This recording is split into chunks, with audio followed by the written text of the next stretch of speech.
Vous demandez sûrement qui je suis, ce que je fais là. Eh bien, moi c'est Shaima. Je vais vous raconter mon histoire. Lui, c'est mon papa, le meilleur papa du monde. Et elle, c'est ma maman, la plus belle et la plus gentille. Je les aime très fort tous les deux et je sais qu'ils m'aiment aussi. Comme tous les vendredis, avec ma maman, on s'assoit dans le salon pour apprendre.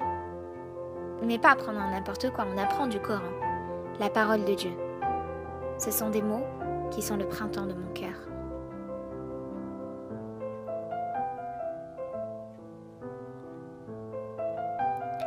Mon papa, lui, il me lit des histoires, les histoires de nos prophètes. Il me fait voyager avec eux à travers les temps et les siècles passés. Je pourrais l'écouter pendant des heures. Mais ce que j'aime le plus, c'est quand on joue, on rit, on s'amuse. Ah oui, j'allais oublier. Lui, c'est Younes, mon grand frère. Il est très fort à tous les jeux. Il gagne tout le temps. Mais bon, vous savez, tout le monde fait comme si j'avais gagné. On dit souvent que la vie est dure, que la vie est cruelle. Mais du haut de mes 6 ans, la vie est pure et la vie est belle. Puis vient l'heure des devoirs. Ça, c'est un peu pénible. Faut toujours faire une tonne d'exercices.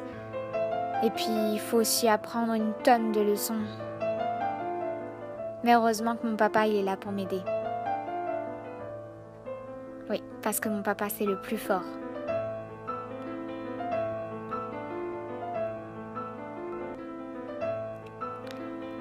Les années passent et pourtant les mots de ma mère résonnent toujours au creux de mon cœur.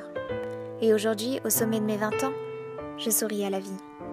Même si j'ai compris à quel point elle était dure et cruelle.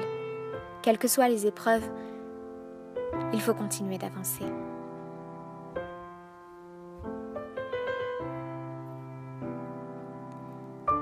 Quelques années en arrière, j'aurais été loin de m'imaginer ce que me réservait l'avenir. Mais en réalité, j'aime ce que je suis devenue, comment j'ai grandi. Avec le temps, j'ai compris que la clé du bonheur se trouve dans le cœur. Alors efforcez-vous de garder votre cœur en vie. Mais surtout, avancez. Aujourd'hui, sur les bancs de la fac, j'ai ouvert les yeux, j'ai appris à observer le monde qui m'entoure. Et je rêve encore à des jours heureux, le nez plongé dans les bouquins.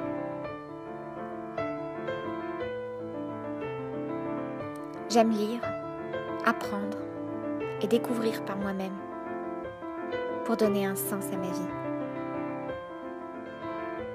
Mais lui donner un sens, c'est aussi prendre soin de moi, de mon corps.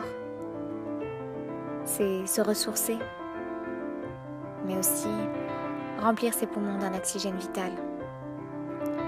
Et les instants les plus précieux restent les petites choses simples que l'on partage avec les êtres qui nous entourent. Savoir apprécier les belles choses qui font de notre quotidien une vie heureuse, c'est partager un café, c'est des rencontres, c'est partager des histoires, et puis des sourires, et surtout des moments d'amitié. Toutes ces émotions qui se vivent et se ressentent sont essentielles. Mais le seul moyen de garder son cœur éveillé, c'est de se tourner vers celui qui l'a créé, le front posé au sol à chuchoter au ciel ce que vous ne confiez à personne d'autre. C'est ça, le véritable secret du cœur, et aussi la clé du bonheur.